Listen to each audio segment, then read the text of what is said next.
ونصلي ونسلم على رسوله الكريم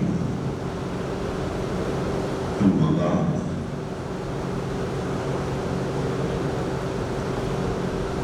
قال النبي صلى الله عليه وسلم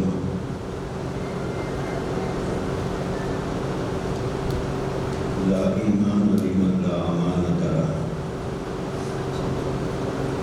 ولا دين لمن لا عهد له وقال صلى الله عليه وسلم الكريم إذا وعد وفى أو كما قال عليه الصلاة والسلام.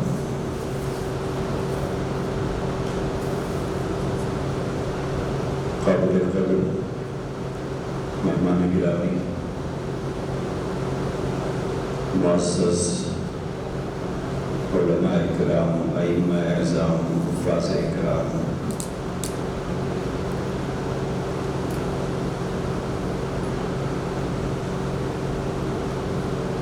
ہم سب یہاں پر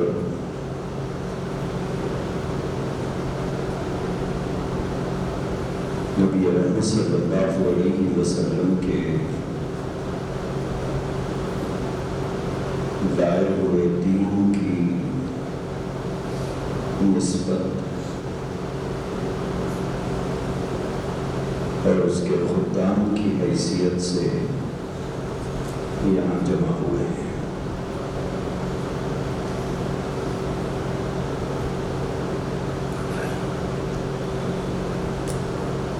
نبی رحمت صلی اللہ علیہ وسلم سے غلامی کی جو نسبت ہماری ہے، اس میں ہم اور آپ بالکل برابر ہیں،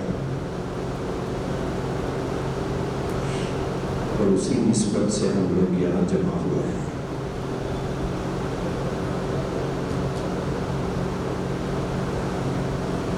کل سے اب تک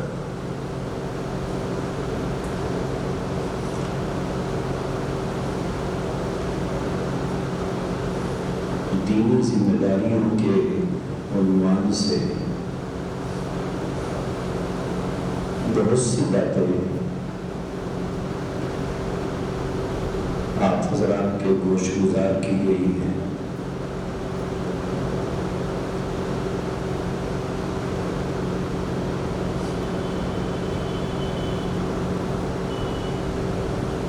کچھ باتیں جس کی طرف توجہ دلانے کا مجھے حکم دیا گیا ہے.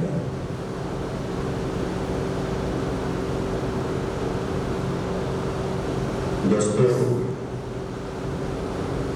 آپ میں سے بہت سے حضرات ہیں، بلکہ اکثر حضرات ہیں، شہروں کی چمک دمک سے بالکل دور ہیں. دیہاتوں میں جہاں پر سہولتوں کا فقدان ہے، راحتوں کی کمی ہے،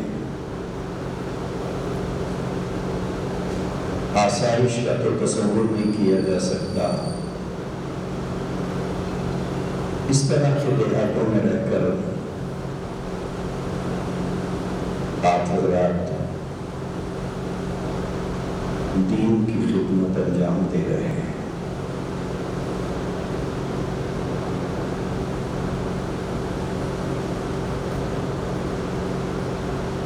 اور جو حضرات ان دیہاتوں میں دین کی خدمت انجام دے رہے ہیں، اور جس سے بھی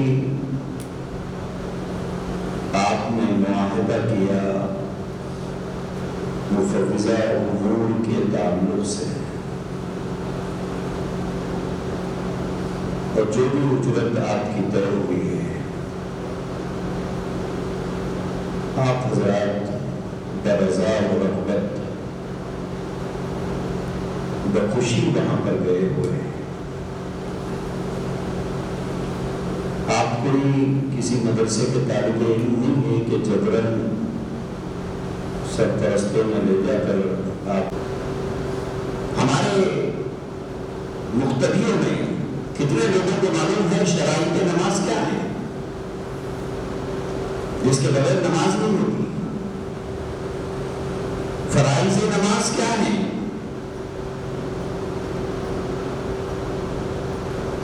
واجبات نماز کیا ہے؟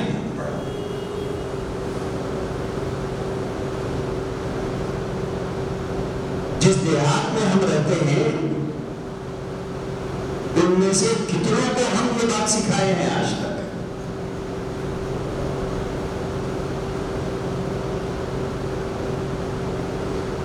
کوئی 2 سال سے امام ہے، کوئی 4 سال سے امام ہے، کوئی 5 سال سے امام ہے، اور مستقل دیہاتوں میں امام بدلتے ہیں، لیکن یہاں ہمارے منسٹر میں تو ہے کہ یہ مکتب 10 سال سے چل رہا ہے، اس دیہات میں 15 سال سے مکتب چل رہا ہے۔ اگرچہ یہ معلمین بدلے ہیں، لیکن یہاں حساب میں ہے کہ اس دیہات میں 15 سال سے مکتب چل رہا ہے۔ لیکن جائزہ لینے پر پتہ چل رہا ہے کہ 2 امام مل کر یا 3 مل کر یا 4 مل کر یا 5 مل کر بھی اس دیہات کے ایک آدمی کی نماز صحیح نہیں کرے۔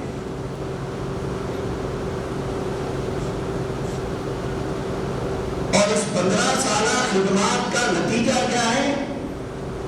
15 سالہ خدمات کا نتیجہ یہ ہے کہ جب امام صاحب کسی عذر کی وجہ سے چھٹی پر رہتے ہیں تو ان کے غیاب میں کوئی جمعہ پڑھانے والا نہیں ہے،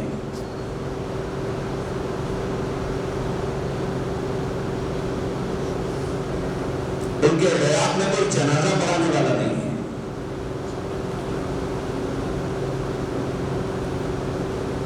تھوڑا سنجیدہ ہو کر آپ لوگ سوچیے، 15 سال پہلے وہاں کی جو دینی صورتحال تھی 15 سال کے بعد بھی وہی صورتحال ہے۔ دوستو ہمارا کام یہ نہیں ہے کہ بچے آ گئے تو ہم پڑھا دیں گے، نہیں آئے تو ہم کریں، کیا کریں صاحب؟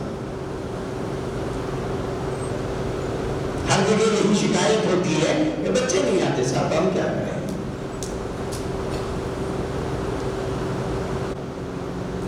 مجھے اس سے کوئی لینا دینا نہیں ہے کہ گاؤں کے کتنے لوگ میرے پیچھے نماز پڑھ رہے ہیں، کتنے حاضر ہیں، کتنے غائب ہیں، اس سے مجھے کوئی لینا دینا نہیں ہے، کیونکہ میں یہاں پر امام ہوں اور میں ملازم ہوں۔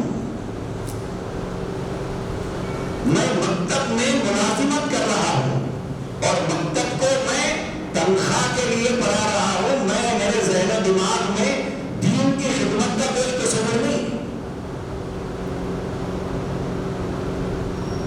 کیوں؟ میں ملازم ہوں۔ کتنے بچے گاؤں میں رہتے ہیں، اس میں سے کتنے آ رہے ہیں، کتنے نہیں آ رہے ہیں، اس سے مجھے کوئی لینا دینا نہیں ہے۔ اس کا نام ملازمت ہے۔ کتنے مصلی آ رہے ہیں، کتنے نہیں آ رہے ہیں، اس سے مجھے کوئی لینا دینا نہیں ہے۔ کیوں؟ میں ملازم ہوں۔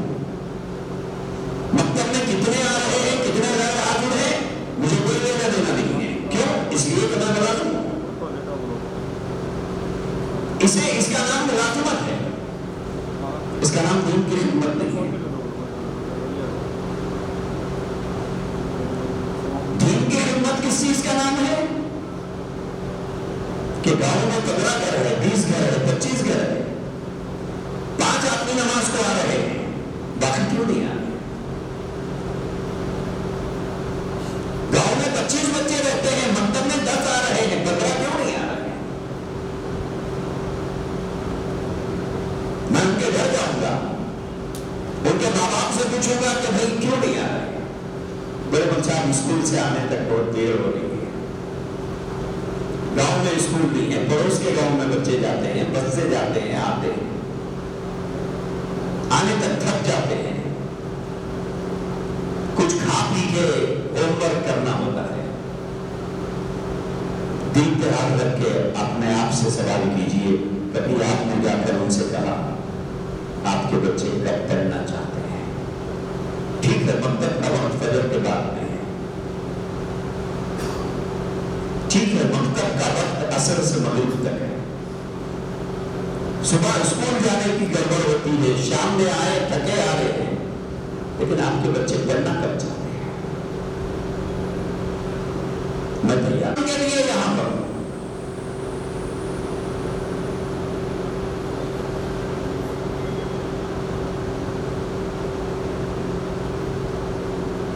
وہ بچے جب پڑھنا چاہتے ہیں اس وقت اگر آپ پڑھانے کے لیے تیار ہیں تو یہ دین کی خدمت ہے۔ نمازی نہیں آ رہے، کیوں نہیں آ رہے؟ ہمارا تصور یہ ہے کہ یہ کام میرا نہیں، کیونکہ میں مسجد کا امام ہوں، ان کے گھر میں جاؤ یہ میری شان کے خلاف ہے کیونکہ میں امام ہوں۔ آئیں گے تو پڑھاؤں گا، نہیں آئیں گے تو نہیں پڑھاؤں گا۔ اللہ کے بندو، نبی کی سیرت کو پڑھ لو۔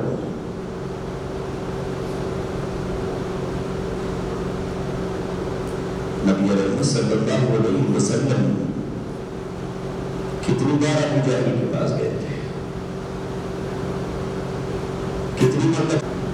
آپ یقین مانیے صرف علماء اور ائمہ کا مجمع ہے اس لیے میں یہ بات کہہ رہا ہوں، دیہاتوں پر جو سرمایہ خرچ ہو رہا ہے، صرف میں نظامات کی بات کر رہا ہوں، باقی دوسرے اضلاع کی نہیں، اس کے جتنے سینٹرز ہیں اس کے اوپر جو سرمایہ خرچ ہو رہا ہے ماہانہ 1000 بچوں کا دارالخامہ کا مدرسہ چلایا جا سکتا ہے، 1000 بچوں کا دارالخامہ کا ایک ادارہ قائم کیا جا سکتا ہے، چلایا جا سکتا ہے، اتنا بڑا سارا ہے۔ کہاں جا رہا ہے یہ سرمایہ؟ اگر یہی سرمایہ کوئی مدرسہ قائم کر کے لگایا جاتا، حفاظ نکلتے، آگے جا کے عالم بنتے، یا کم سے کم درجے میں ناظرہ نکلتے، لیکن کوئی نتیجہ دیہاتوں سے سامنے آ نہیں رہا ہے۔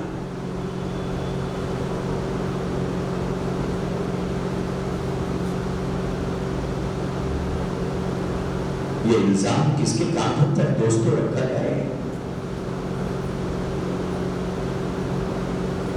حضرت مولانا سننا شاہ ولی صاحب نور اللہ مرتبہ کے ایک شاگرد تھے، ایک مرتبہ خدمت میں حاضر ہوئے، حضرت نے پوچھا بیٹا کیا کر رہے ہو؟ پوچھ رہا ہوں دین کی کیا خدمت کر رہے ہو؟ وہ خاموش ہو گئے۔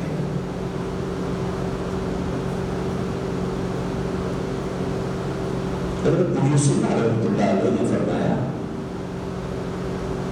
یہ خالص دین کی خدمت نہیں ہے جو تم کر رہے ہو،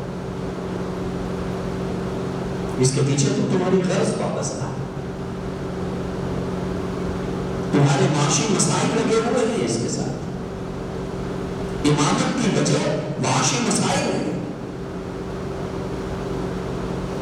تدریس کی وجہ اس کے پیچھے تمہارے معاشی مسائل ہیں، خالص دینی خدمت کا ہے۔ میں آپ سے جو سوال کر رہا ہوں للہ کون سا کام کر رہے ہو جس کا اجر ان اجری الا علی اللہ، جس کا اجر تمہیں اللہ سے مطلوب ہے؟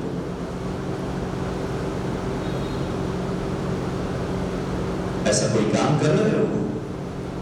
اس کے پیچھے تو تمہارے معاشی ضرورت ہے، امامت نہیں کرو گے گھر نہیں چلے گا، مدرسے میں نہیں پڑھاؤ گے گھر نہیں چلے گا، مکتب میں نہیں پڑھاؤ گے تنخواہ نہیں ملے گی، اس کے پیچھے تو غرض ہے تمہاری اللہ کی رضا کے لیے، خالص اللہ کے لیے کیا کام کر رہے ہو دین کا؟ کیونکہ ہم نبی علیہ صلی اللہ علیہ وسلم کے وارث ہیں۔ دوستو یہ لفظ جو ہم استعمال کرتے ہیں بہت سادگی سے یہ لفظ استعمال کر لیتے ہیں، کبھی غور کیا کہ یہ لفظ ہمارے لیے جچتا بھی ہے؟ جچتا ہے ہمارے لیے یہ لفظ؟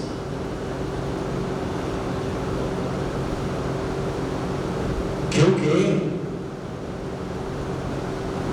مورث کی ہر چیز جو چھوڑی ہوئی ہوتی ہے وارث اس کا حقدار ہونے کا دعویٰ کرتا ہے کہ میں وارث ہوں۔ ایسا نہیں ہے کہ باپ کا گھر لے لیا زمین چھوڑ دی ہو، باپ کی زمین لے لی گھر چھوڑ دیا ہو، یا گھر اور زمین لے لی دکان چھوڑ دی ہو، یا دکان اور مکان اور زمین لے لیا ہو، بینک میں رکھا ہوا پیسہ چھوڑ دیا ہو۔ دیکھا ہے آپ نے ایسے وارث کو؟ وارث تو ہر چیز کا دعویٰ کرتا ہے، اس میں بھی حق ہے، اس میں بھی حق ہے، اس میں بھی حق ہے، اس میں بھی حق ہے، کیونکہ میں وارث ہوں۔ دیہاتوں میں آپ رہ رہے ہیں، راحتیں کم ہیں، آسائشیں کم ہیں، آرامیاں کم ہیں، اس کے باوجود آپ رہ رہے ہیں۔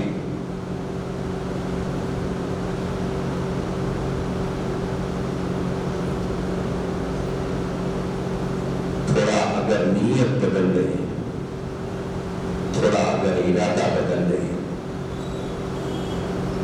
تو بہت کچھ دور کر کے وہاں سے نکل سکتے ہیں، بہت کچھ کر کے نکل سکتے ہیں۔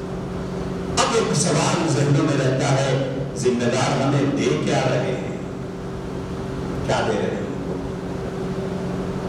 ایسا کیا دے رہے ہیں کہ ہم محنت کریں؟ ایک مسجد میں امام صاحب آ کر مصلی پہ کھڑے ہوئے اور بہت تیز تیز نماز پڑھائے۔ پیچھے ایک شریف آدمی تھے، ان کو ان کے نماز پڑھانے کا انداز اچھا نہیں لگا، تیز تیز تیز تیز نماز پڑھا کے وہ جانے لگے تو ان کو بڑا برا لگا، یہ کیسی نماز پڑھائے ہیں امام صاحب؟ تو انہوں نے امام صاحب کو روک کر کہا کہ امام صاحب یہ کیسی نماز پڑھایا؟ تو امام صاحب بولے 5,000 روپے میں اس سے کیا اچھی نماز پڑھاؤں بھائی آپ کو۔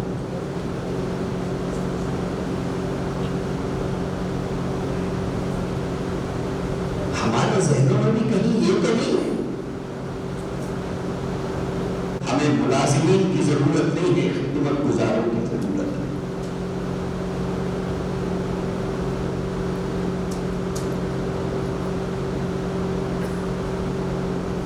نبی رحمت صلی اللہ علیہ وسلم نے فرمایا الکریم اذا وعد وفا،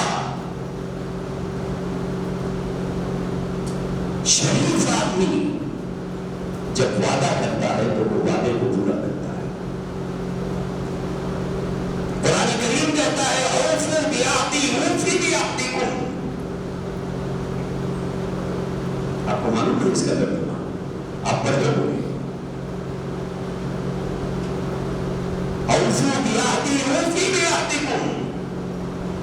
قرآن کہتا ہے، اللہ کے نبی فرماتے ہیں الکریم اذا وعد وفا، شریف آدمی جب وعدہ کرتا ہے تو پورا کرتا ہے۔ دوستو ہم نے سے ہر آدمی وعدہ کیا ہے اپنے، ہمیں ملازمین کی ضرورت نہیں ہے، خدمت گزاروں کی ضرورت ہے۔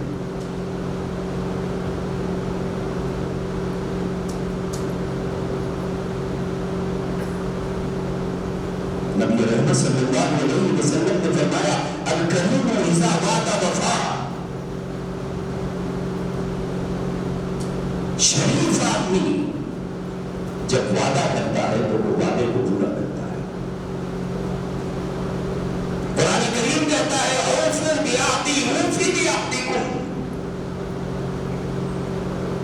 آپ کو معلوم ہے اس کا ترجمہ؟ آپ پڑھ رہے ہوئے اوفوا بعہدی اوفی بعہدکم، قرآن کہتا ہے، اللہ کے نبی فرماتے ہیں الکریم اذا وعد وفا، شریف آدمی جب وعدہ کرتا ہے تو پورا کرتا ہے۔ دوستو ہم میں سے ہر آدمی وعدہ کیا ہے اپنے مسجد چل، 1 دن گئے، 2 دن گئے، 3 دن گئے، وہ ہمیشہ بہانہ کرتا اگر برابر جاتے ہیں۔ ایک دن ایسے ہی اس کے پاس گئے،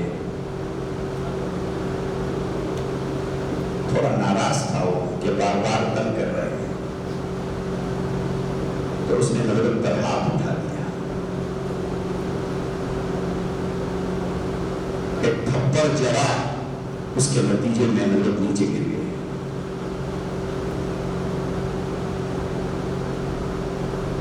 تھوڑی دیر اس کی جانب سے لگائی گئی ضرب کا ایک اثر بہرحال حضرت کے اوپر تھا۔ جب وہ کیفیت ختم ہو گئی پھر اٹھ کے کھڑے ہو گئے، اتنے میں کچھ لوگ بھی جمع ہو گئے، اسے برا بھلا کہنے لگے تو کہا کہ اسے کچھ مت کہے، کیا حضرت ہوا کیا؟ بولے ہوا کچھ نہیں، غلطی میری ہے، غلطی میری ہے۔ بولے مجھے سمجھانے نہیں آیا اس کو، مجھے سمجھانے نہیں آیا اس کو، جیسا سمجھانا تھا ویسا سمجھا نہیں سکتا۔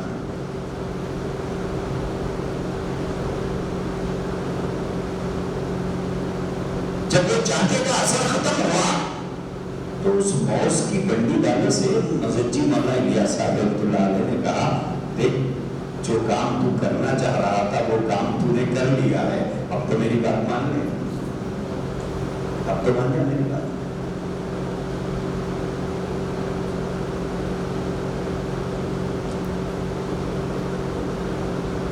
دل پر جو چوٹ پڑی تھی، اس چوٹ کا جو اثر دل کے اوپر تھا، دنیا کا کوئی چپا ایسا نہیں بچا جہاں پر آج ان کی فکروں کا اثر نظر نہ آتا۔ آپ یہ طے کریں یہاں کی ایک ایک عورت کو دین کی ضروریات دین کے بقدر معلومات میں فراہم کروں گا۔ دوستو کچھ تو نشانہ ہمارا ہو، جہاں تک پہنچنے کے عزائم ہو، ارادے ہو کہ مجھے یہ کرنا ہے، مقاصد۔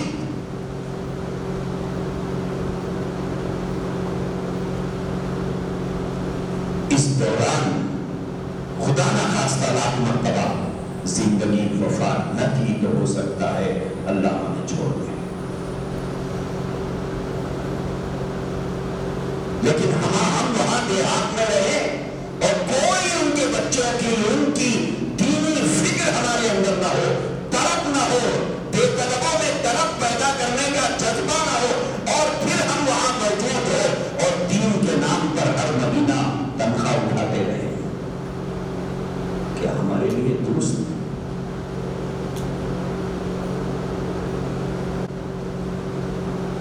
چھوٹ جائیں گے ہم لوگ۔ تو ادھر ادھر کی بات نہ کر، یہ بتا کہ قافلہ کیوں لٹا، تو ادھر ادھر کی بات نہ کر، یہ بتا کہ قافلہ کیوں لٹا، مجھے رہزنوں سے ملا نہیں، تیری رہبری کا سوال ہے۔ طلبہ نے حضرت سے درخواست کی تھی کہ حضرت کو نصیحت کر دیجیے، حضرت نے فرمایا نصیحت نہیں وصیت کروں گا،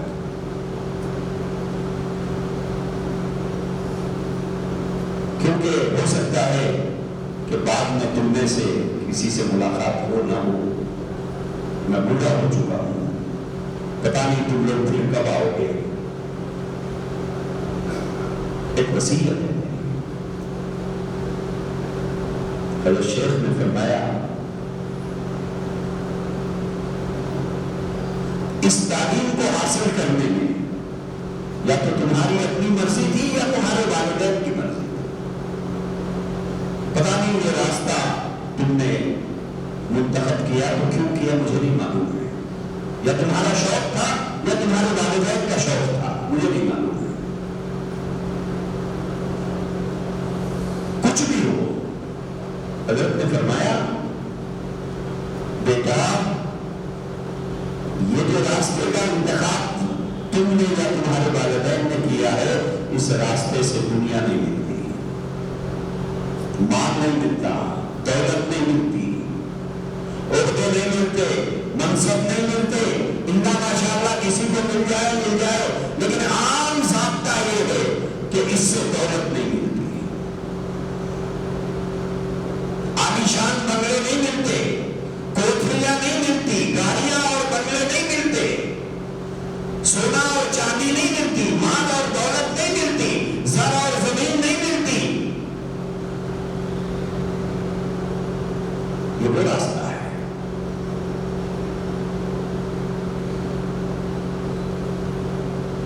اس کے بعد فرمایا یہ وصیت میری زندگی پر یاد رکھنا،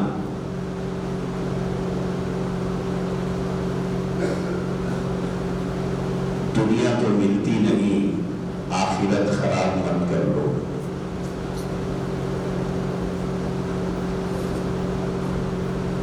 کہیں ایسا نہ ہو خسیرت دنیا والآخرہ، نہ خدا ہی ملا، نہ مثال سنم، نہ ادھر کے رہے نہ ادھر کے رہے۔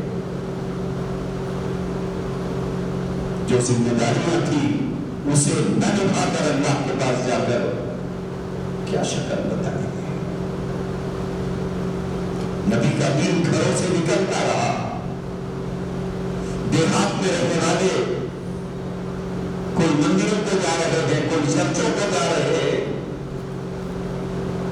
کوئی مسلمانوں کے بچے گنیش کے منڈپوں میں بیٹھ رہے ہیں، کوئی اپنے طور طریقے غیروں کی طرح گھروں کے اندر رائج کر رکھے ہیں، اور ہم تماشبین کی طرح ان سب کو دیکھ کر خاموش بیٹھے ہوئے ہیں۔ کیا جواب دیں گے اللہ کو؟ نبی رحمت صلی اللہ علیہ وسلم کی جانب سے اگر میدان محشر میں سوال ہو تو کیا جواب ہے ہمارے پاس؟ وہی جواب جو مکتب کے ذمہ دار کو دے کر مطمئن کرتے رہے، اس جواب سے اللہ مطمئن ہو جائے گا؟ اس جواب سے رسول اللہ صلی اللہ علیہ وسلم مطمئن ہو جائیں گے کہ اللہ کے نبی بچے نہیں آتے تھے؟ نہیں فرمائیں گے اللہ کے نبی مکے میں بھی میرے پاس کوئی نہیں آتا تھا۔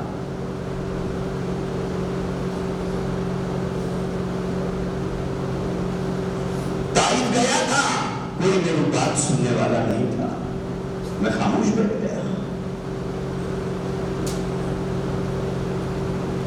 مکتب کے ذمہ دار کو تو ہم مطمئن کر دیں گے، اللہ کو مطمئن کریں گے۔ نبی رحمت صلی اللہ علیہ وسلم کو میدان محشر میں یہی جواب دے کر ہم مطمئن کریں گے، اللہ کے نبی ہماری جھوٹ سے مطمئن ہو جائیں گے۔ دوستو، جس دیہات میں آپ رہتے ہو ان کے دین و ایمان کے امین ہوا تو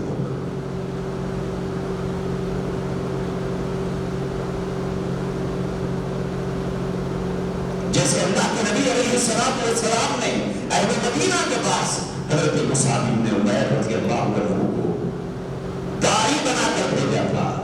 مدینہ منورہ میں سب سے پہلے اسلام کی دعوت لے کر پہنچنے والے حضرت مصعب بن عمیر رضی اللہ تعالیٰ عنہ تھے۔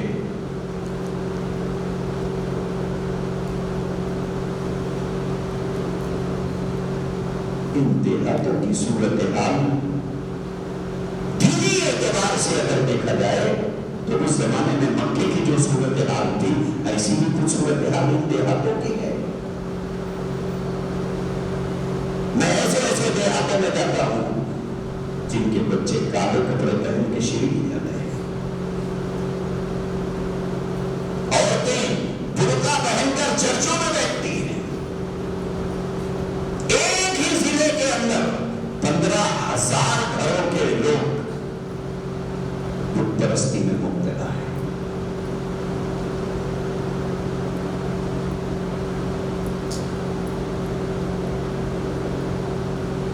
چھوڑ دیا جائے ان کو ان کے حال پہ۔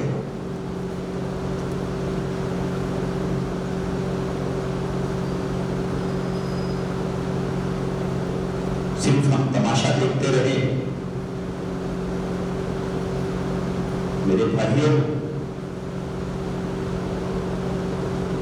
آپ کو یہاں صرف سننے کے لیے نہیں جمع کیا گیا، اس ذمہ داری کا احساس دلانے کے لیے جمع کیا گیا کہ کیا ذمہ داری ہماری ہے۔ چاہے ذمہ دار دیکھتا ہو نہ دیکھتا ہو، سینٹر کا ذمہ دار آتا ہو نہ آتا ہو، ہم کوئی طالب علم نہیں ہے جو استاد کو دیکھ کے چھوڑنا شروع کریں گے، ہم تو ذمہ دار ہیں۔ ہم ایک دائی کی حیثیت سے وہاں گئے ہیں۔ تو ہاتھ جوڑ کے گزارش کرتا ہوں، قوم کا پیسہ برباد مت ہونے دیجیے، مت برباد ہونے دیجیے۔ جو ذمہ دار ہے ٹھیک ہے، 1000 2000 3000 جو بھی آپ کو مل رہے ہیں، تو کوئی درختوں کے پتے نہیں ہیں جو توڑ کر آپ کے ہاتھوں میں دیے جا رہے ہیں۔ یہ قوم کا وہ پیسہ ہے جو قوم اپنے بچوں کا گلا، خواہشات کا گلا دبا کر آپ دین کے لیے دے رہے ہیں۔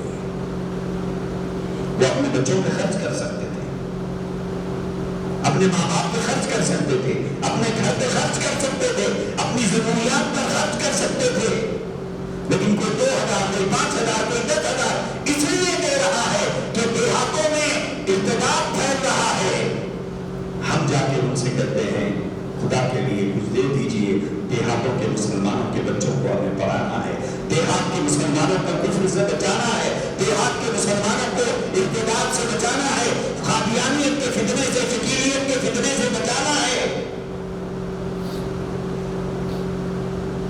جو وہ اپنی ضروریات پر خرچ کرتے تھے یا کر سکتے تھے، اس کو روک کر انہوں نے اللہ اور اللہ کے نبی کے نام پر یہ پیسہ دیا۔ لیکن وہ پیسہ آج ہمارے بیوی بچوں کے پالنے پہ خرچ ہو رہا ہے، اور دیہاتوں کے لوگوں کی دینی صورتحال کوئی کروٹ ابھی تک لے نہیں پا رہی ہے۔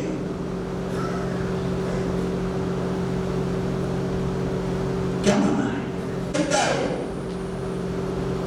ایک ایک آدمی پر ہم محنت کریں، میں تیری نماز درست کر دوں۔ آج بھی کئی معلوم جھوٹی پر جاتے ہیں، گاؤں سے فون آتا ہے بھائی صاحب جمعہ آ گیا، امام صاحب نہیں ہے، جمعہ پڑھانے کسی کو بھیجیے۔ 7 سال 8 سال 10 سال 5 سال سے امام وہاں موجود ہے، ایک بچے کو ایسا نہیں تیار کر سکا جو اس کے غائب آنے میں جمعہ پڑھا سکے۔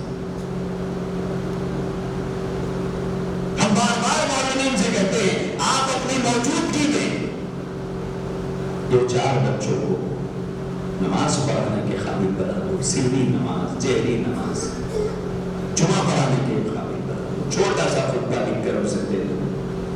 ضروری نہیں ہے کہ خطبے کی کتابوں میں لکھا ہوا صفحہ 1.5 صفحے کا خطبہ پڑھا جائے، کوئی ضروری نہیں ہے، 2-4 لائن کا خطبہ بھی کافی ہو جاتا ہے، جمعہ ادا ہو جاتا ہے۔ اتنا بچوں کو سکھا دو تاکہ آپ کے غیر موجودگی میں کوئی جمعہ پڑھا سکے،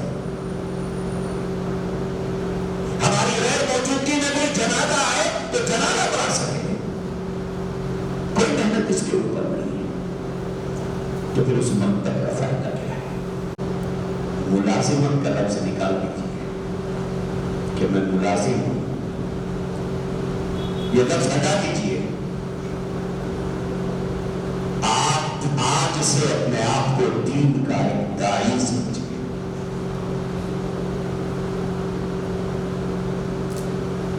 معلم انسانیت، بھائی صاحب 6 مہینے وہ ہوا ہے، ادھر میں 6 مہینے وہ ہوا ہے، 6 مہینے میں اس آدمی نے وہ کام کیا جو 10 سال میں کوئی امام نہیں کر سکتا۔ جہاں کا مرد یا عورت بسم اللہ الرحمن الرحیم نہیں پڑھ سکتا تھا، ان کی نمازیں صحیح کر دی، ان کی عورتوں کو نماز کے سارے اذکار یاد دلا دیے،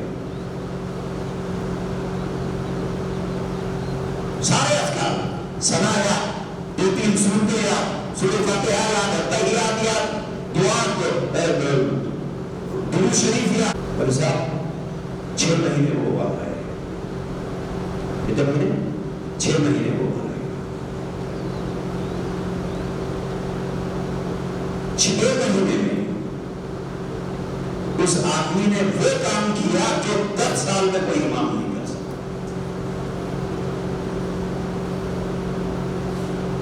جہاں کا مرد یا عورت بسم اللہ الرحمن الرحیم نہیں پڑھ سکتا تھا، ان کی نمازیں صحیح کر دی، ان کی عورتوں کو نماز کے سارے اذکار یاد دلا دیے، سارے اذکار ثنا یاد، 2-3 سورتیں یاد، سورۃ فاتحہ یاد، تحیات یاد، دعا درود شریف یاد. آج ہم دین کی خدمت کے نام پر لیتے بھی ہیں، پھر ذمہ داریاں بھی ادا نہیں کرتے ہیں. کوتاہیاں کس معاملے میں؟ اللہ کے نبی کی امانت جو اس وقت ہمارے ہاتھوں میں ہے اسے لوگوں تک پہنچانے میں کوتاہی، ذمہ داری سے فرار. امانت کس کی ہے؟ محمد رسول اللہ. دینا کس کو ہے؟ جنہیں اب تک وہ نہیں ملی ہے. رکھی کس کے پاس ہے؟ ہمارے پاس. اگر یہ امانت ہم نے نہیں پہنچائی تو کیا ہم اس دائرے میں نہیں آئیں گے؟ لا ایمان لمن لا امانت لا. اور کل یہ ذمہ دار جتنے بیٹھے ہوئے ہیں میدان محشر میں قوم کے سوالوں سے بچ سکیں گے.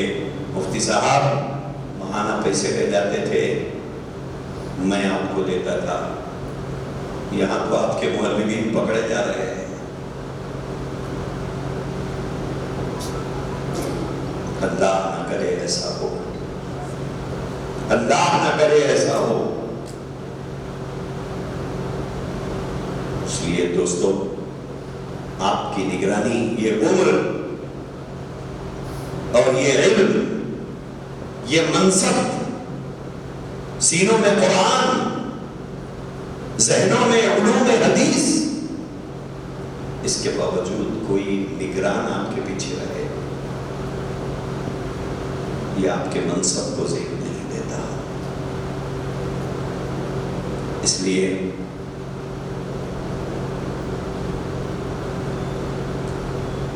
آپ خود سوچ لیجئے کہ مجھے اللہ کو جواب دینا ہے. ایک چھوٹا واقعہ ہے، اس کے بعد بات ختم کر دیتا ہوں. حضرت عبداللہ ابن عمر رضی اللہ تعالیٰ عنہ ایک سفر سے واپس لوٹ رہے تھے. اتفاق سے زیادہ سفر ختم ہو گیا تھا. عرب کا دستور یہ تھا کہ جگہ جگہ چرواہے ہوتے تھے. اگر مسافرین کو کھانے پینے کی کوئی تکلیف ہو جاتی تو وہ اپنے جانوروں کا دودھ دو کر انہیں پلا دیتے، کچھ ساتھ دے دیتے، آگے سفر میں کام آئے گا. عبداللہ ابن عمر رضی اللہ تعالیٰ عنہ کی نظر پڑی ایک نوجوان پر. اتفاق سے سامان سفر بھی ختم ہو گیا تھا. عبداللہ ابن عمر رضی اللہ عنہ نے جب اس نوجوان کو دیکھا تو وہاں گئے. نوجوان بچہ تھا. انہوں نے اپنا تعارف کرایا کہ میں مدینے کا رہنے والا ہوں، فلاں سفر سے واپس آ رہا ہوں، زیادہ سفر ختم ہو گیا ہے، تمہاری بکریوں کا کچھ دودھ دو کر ہمیں دے دو، اسے پی کر ہم آگے سفر جاری رکھیں گے. عرب کا دستور کا حوالہ دیا کہ عرب کا دستور ہے، رواج ہے. تو اس نوجوان نے کہا کہ یہ بکریاں میری نہیں ہیں، میں آپ کو دودھ پلا کر اکرام نہیں کر سکتا. پوچھا کس کی ہے؟ کہا کہ میں ملازم ہوں، مالک نہیں ہوں، اور میرا آقا مجھے یہ پرمیشن دے کے نہیں رکھا ہوا ہے کہ آتے جاتے مہمانوں کی مہمان نوازی کرو اپنے بکریوں کے دودھ سے.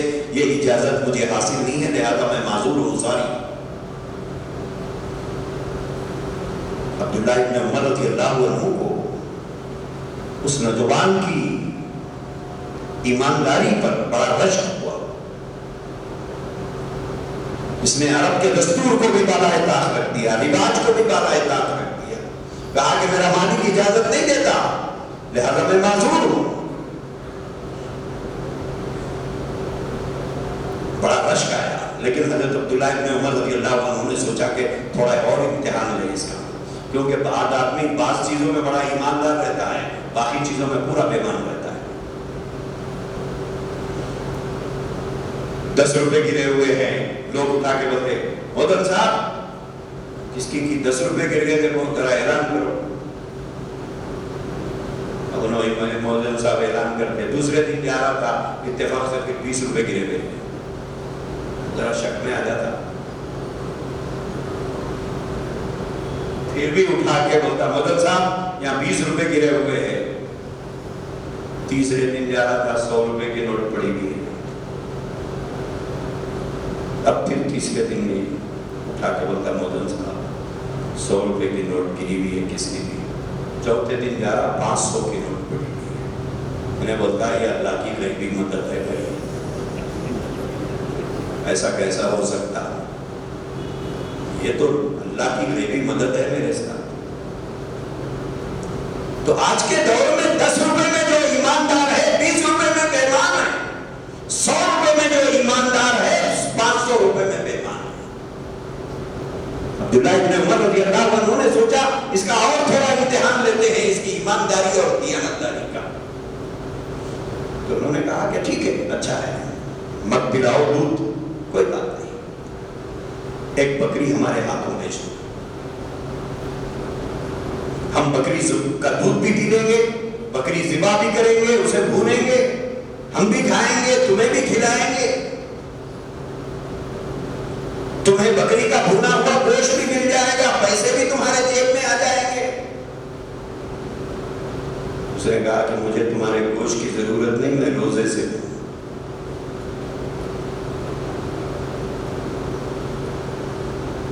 عرب کے صحرا میں تپتی ہوئی دھوپ میں ایک نوجوان کہتا ہے کہ مجھے آپ کے گوشت کی ضرورت نہیں، میں روزے سے ہوں۔ عبداللہ ابن عمر نے کہا ٹھیک ہے، روزے سے تو پیسے لے لیں۔ اس نے کہا کہ ٹھیک ہے، پیسے تو لے لوں گا، شام کو جب میں جاتا ہوں تو میرا مالک بکریوں کی گنتی کرتا ہے، جب وہ مجھ سے پوچھے گا کہ ایک بکری کم ہے، کیا جواب دوں گا؟ عبداللہ ابن عمر نے کہا کہ کہہ دے مالک سے کہ بھیڑیا اٹھا کے لے گیا ہے ایک بکری۔ عام طور پہ بھیڑیا بکریاں اٹھا کے لے جاتے تھے، اپنے مالک سے کہہ دینا کہ بھیڑیا اٹھا کے لے گیا بکری۔ اس نوجوان نے حضرت عبداللہ ابن عمر رضی اللہ عنہ سے کہا کہ ٹھیک ہے، میں کہہ دیتا ہوں، اور میرا مالک میری گواہی پر مطمئن بھی ہو جائے گا، اور میرا مالک میری بات پر شک بھی نہیں کرے گا۔ لیکن میں آپ سے پوچھتا ہوں فَأَيْنَ اللَّهُ،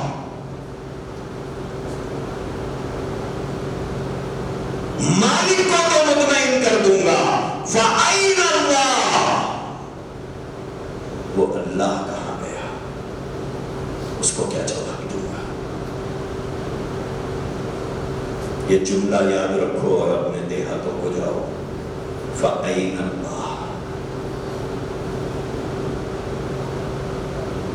کالی رات میں کالے پہاڑ کے نیچے کالی چیونٹی کے چلنے کی پیروں کی آہٹ کو دیکھنے والا رب اور اس کے پیروں سے رینگنے کی آواز کو سننے والا پروردگار آپ کے ساتھ بھی لگا ہوا ہے۔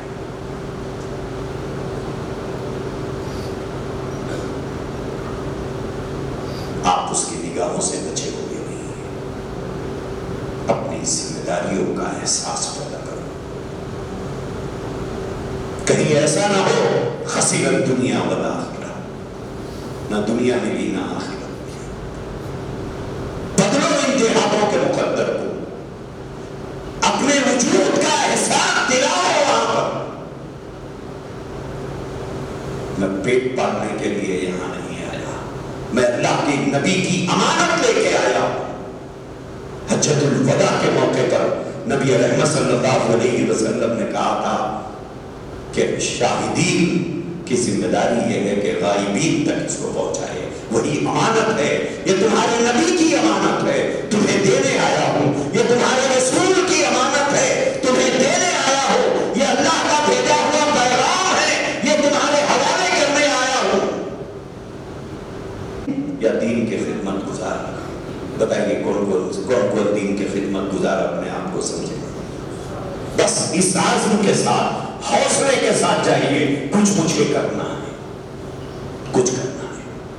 اللہ آپ کو مجھے مرتے دم تک اسلام کی سربلندی کے لیے اور اللہ کے نبی کے دین کی امانت کو ان کے چاہنے والوں کے سینوں میں پیوست کرنے کے لیے اور بے طلبہ میں طلب پیدا کرنے کے لیے ہماری محنتوں کو, ہماری ذات کو, ہماری قربانیوں کو اللہ قبول فرمائے.